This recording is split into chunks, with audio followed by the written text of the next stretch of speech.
Šta ti misliš, šta je kultura dijaloga za mlade danas? Da li mladi imaju strpljenja da slušaju jedni druge? Da li imaju naviku da razgovaraju? Nažalost nemaju. Danas je komunikacija na oskudnom nivou.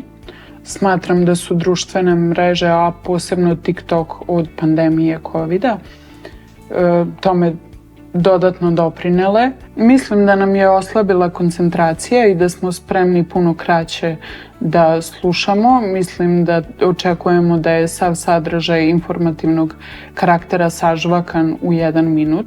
Ja se na ličnom nivou trudim da to promenim u svakodnevnom razgovoru. Trudim se da sagovornika saslušam, čak i nakon razgovora malo razmislim o tome što sam čula i eventualno postavim samo i sebi pitanje da li sam ja u pravu, da li sam možda ja pogrešila.